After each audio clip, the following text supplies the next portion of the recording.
Bismillahirrahmanirrahim. Assalamualaikum warahmatullahi wabarakatuh. Alhamdulillah. Alhamdulillahillazi anzalal Qur'an hudal linnas wa bainatin minal huda wal furqan. Asyhadu an la ilaha illallah wa asyhadu anna Muhammadan abduhu wa rasuluhu la nabiyya ba'da. Kaum muslimin wal muslimat yang dimuliakan oleh Allah Subhanahu wa taala. Sekarang kita masih suasana Ramadan. Tak lama lagi kita akan memasuki 10 yang terakhir. Maka pada kesempatan yang berbahagia ini, kami ingin memberikan satu gambaran, memberikan satu kiat untuk kita, supaya kita bisa menjaga kebiasaan-kebiasaan kita di bulan suci Ramadan ini. Kami ingin mengingatkan kaum muslimin wal muslimat yang dimuliakan oleh Allah Subhanahu wa taala. Banyak hari ini orang yang berpuasa, dan ketika sudah berpuasa, kebiasaan-kebiasaan untuk meningkatkan ketakwaan kita kepada Allah Subhanahu wa taala selalu mengalami suatu penurunan. Inilah yang membuat kami ingin memberikan satu pemahaman buat kita. Jemaah yang dimuliakan oleh Allah Subhanahu wa taala. Salah satu untuk berpuasa ini adalah dalam rangka untuk menggembleng kita. Untuk menggembleng kita menjadi insan-insan yang bertakwa. Allah ingatkan, ya ayyuhallazina amanu kutiba alaikumusiyam kama kutiba alal ladzina min qablikum la'allakum tattaqun. Inti daripada ayat ini, Allah menyuruh kita mendapat satu predikat yang dinamakan takwa kepada Allah Subhanahu wa taala. Nah, bagaimana kita mempertahankan ketakwaan kita? Tentu kita harus menjaga kebiasaan-kebiasaan kita selama kita berpuasa. Salah satu tips, salah satu kiat supaya kita bisa menjaga kebiasaan-kebiasaan Ramadan ini yang bisa kita aplikasikan dalam kehidupan kita untuk bulan Syawal dan seterusnya sampai balik lagi Ramadan, yaitu adalah kematian. Kematian adalah salah satu langkah buat kita hari ini, bagaimana kita mempertahankan kebiasaan-kebiasaan yang baik ini. Karena apa? Karena Allah mengingatkan kepada kita, kita ini semua bakalan mati. Karena kita semua bakalan mati. Maka salah satu kiatnya buat kita hari ini, supaya ibadah-ibadah kita selalu kita pertahankan.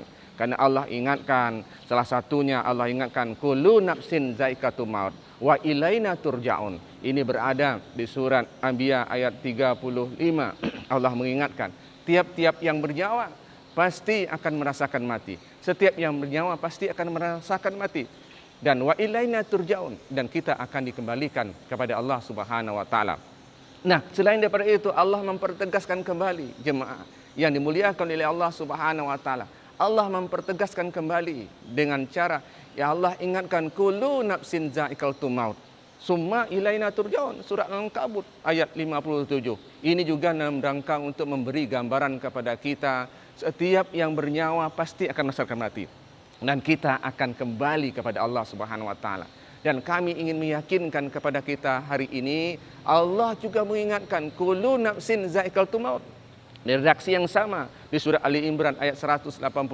Di ujung ayat itu Allah katakan, wa mal hayatud dunya illa mata'ul ghurur, bahwa kehidupan dunia ini adalah senda gurau yang memperdayakan kita. Nah, ketika hari ini kaum muslimin wal muslimat, kita hari ini mengingatkan diri kita kematian ini, maka kita tidak akan kendor dalam rangka untuk beribadah kepada Allah Subhanahu wa taala, dalam rangka untuk meningkatkan keimanan kita kepada Allah Subhanahu wa taala.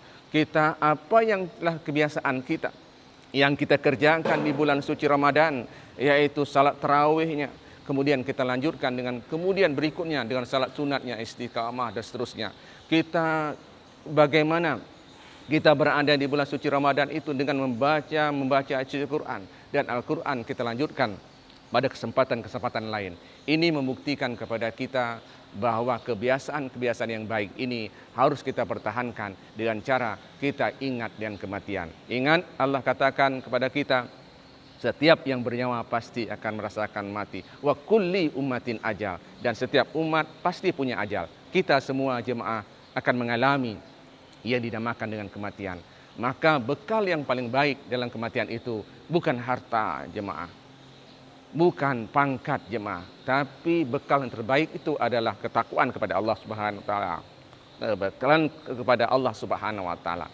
Maka oleh sebab itu pertahankan diri kita dalam rangka untuk membina ketakwaan kita kepada Allah Subhanahu wa taala dengan cara terus mempertahankan kebiasaan-kebiasaan kita dalam beribadah di bulan suci Ramadan, dan kita lanjutkan pada bulan-bulan yang berikutnya. Mungkin demikian jemaah yang dimuliakan oleh Allah Subhanahu wa taala. Mudah-mudahan dengan kesempatan yang berbahagia ini dapat meningkatkan kebiasaan-kebiasaan kita dalam rangka untuk meningkatkan ketakwaan kita kepada Allah Subhanahu wa taala. Kami akhiri, Assalamualaikum warahmatullahi wabarakatuh.